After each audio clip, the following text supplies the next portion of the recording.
Today we have a special guest for our SDF talk. Wendy Wood is a research psychologist who devoted 30 years of her life in understanding how habits work. She is the author of Good Habits, Bad Habits, and also professor of psychology and business at the University of Southern California. Thank you so much for being with us today. Oh, thank you so much for having me.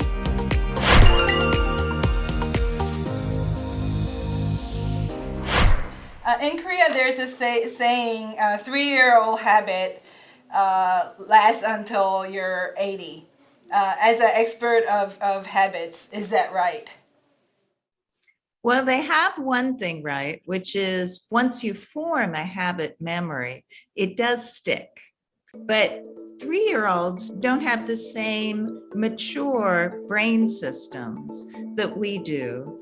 And so it's not clear that they form habits quite as much as we do. Maybe 23-year-olds, maybe 18 years old, that goes on to 80. Those people have sufficient neural maturity so that they form habits and they will stick for a long time, if not forever. So yes, there is some truth to that saying, but maybe for a little bit older people, not quite for so young. I got to read your book, Habit. In Korean, the title is Habit. Could you tell us a little bit about your research in the book? Yeah, so I started studying habits because I was interested in how people stick with change. We've all made decisions to change our behavior, and then a few weeks later, maybe a month later, we might fall back into doing what we did before. It's really hard to get behavior changes to stick. And so that's what I was interested in, is why is it so hard? And that led me to understanding of what the influence of habits is on our lives. And I started off trying to figure out what it was. What do habits represent? And there's a certain type of memory that forms as you repeat a behavior and get a reward for it. So if you repeat the same behavior over and over in the same context, and it's working for you in some way, which is another way of saying it's rewarding, then your habit memory system starts to connect the context and the response so that next time you're in that context, you just automatically perform that response. And usually it works, right? Because we repeat things that are somehow beneficial. Few of us repeat things that are really counterproductive. Usually there's some benefit to it. It's how we do so many things. And you may be aware of habits like brushing your teeth or putting on a seatbelt when you get in the car. But habits are so much more than that. They have to do with what we eat, when we're hungry, how we get around. Do we walk? Do we take the car? All kinds of decisions in our daily life are really a function of our habits. Especially in your book, when you mention that when you decide to do things and actually doing it repeatedly as an action is a different brain that stimulates. I was very interested in that part. Can you tell us a little bit more about that? So habits form sort of separately from our decisions and our motivation and desires, our willpower. We always think of our brains as kind of a unified whole, as one thing that represents us. But in actual fact, humans' neural systems evolved in fits and starts over our history, evolutionary history. And so we gained some systems, we lost other systems as we were developing. And the habit system ended up being something that is connected to, but can function separately from our conscious thinking, deciding, effortful self. In fact, habits are so basic. It's how your dog learns, right? It's how whales learn. All mammals learn with a habit system.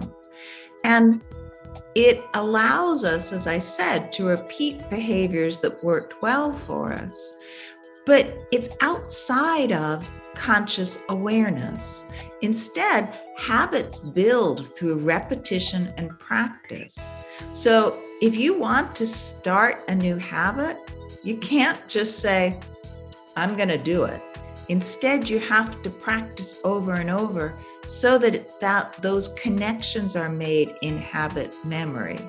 And that's where so many people go wrong. So a lot of the times we are obsessed about this goal, or we stress ourselves to make it. So you're saying we shouldn't be doing that. Yeah, it doesn't help.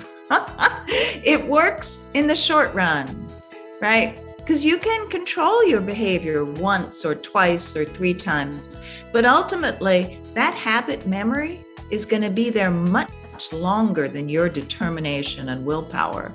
Because as I said, habit memories persist maybe for our whole lives. And so you'd have to be continually telling yourself, no, I'm not going to do this. I'm going to do something else. It's just not the way we live. It's not feasible. Can you tell us a little bit more how to practice to change, actually change? But in order to change habits that you don't want, you have to do something to change the context that is cueing that behavior. So my favorite example of this is anti-smoking regulations. So in the US, at least, 50% of people smoked in the last century. Then we started to learn that smoking causes cancer, and people stopped smoking a little bit, but not much. So what the government did is they had to actually take cigarettes off the store shelves so that when we're in stores, we're not cued to buy them. I don't know if this is true also in Korea. It is? It is. Okay, great. And in addition, there are bans on smoking in public places. So we were removing, and we quit advertising cigarettes. You don't see ads anymore. All of those things removed cues to smoking and made smoking more difficult. So removing cues is one thing, making it more difficult, which we call adding friction, also influences our behavior. And taxes, we tax cigarettes greatly.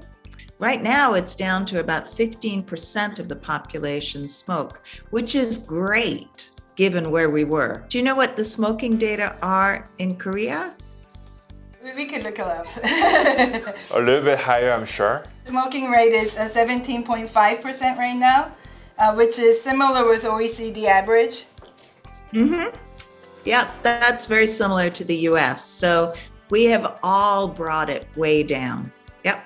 I thought it was interesting the part you mentioned about compensation. Habits form when people experience rewards in the moment. So let's say you're trying to get yourself to work out. Buying yourself something really cool at the end of the week, if you go to the gym a few times, that's not going to make you work out more. It's not going to get you into a workout habit. But finding a way to make workout fun when you do it, that will help you turn it into a habit. So for me, I mean, I have personal experience in this.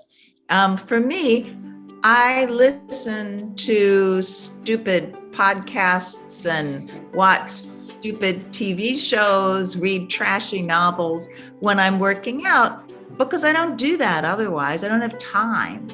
But the enjoyment, I do enjoy them. The enjoyment when I'm working out keeps me doing it more because it's immediate. And so it's become tied up with the experience of working out. And so it really has to be immediate when you're doing the behavior. So finding some way to get your kids to like the homework, to like the subject, feel proud about doing it. Maybe listening to certain music that they don't get to listen to otherwise while they do it, or getting to work in a part of their house that they don't normally, getting to sit at their dad's desk or their mom's desk, or something like that could make it much more gratifying in the moment. And that's what you want to do. I thought it was also interesting when you mentioned about all the responsibilities on individuals usually, and it should be more as a public sector thinking about it together. Maybe related to the socialization of the good habits. People can be encouraged by where they live, by their neighborhoods, by the people around them, to start repeating behaviors that are beneficial. So you mentioned environmental preservation and our concerns about climate change. Well, if you live in a place where recycling is possible and there is a recycling garbage collection, then you're much more likely to recycle than if you have to do it yourself and take it somewhere. And you're more likely to do it if you see other people do it. So all of these things, our communities can help to structure our lifestyles so that we are living with, again, that smaller energy, smaller environmental footprint that is much better for the climate. But really, it's so hard for people to do this on their own. Instead, we need the support of a community, of a neighborhood, of our local municipalities to help us make the right decisions by making them easy and by making them rewarding.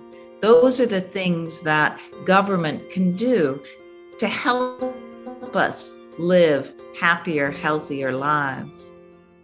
If we focus back to the policies, for the policymakers, if we want to advise them that what should they think differently related to forming new policies related to habits? We've started providing calorie counts in many restaurants, chain restaurants in particular, provide calorie counts to let people know how many calories are in what they're eating. It doesn't have much effect on people's choice of food. I agree.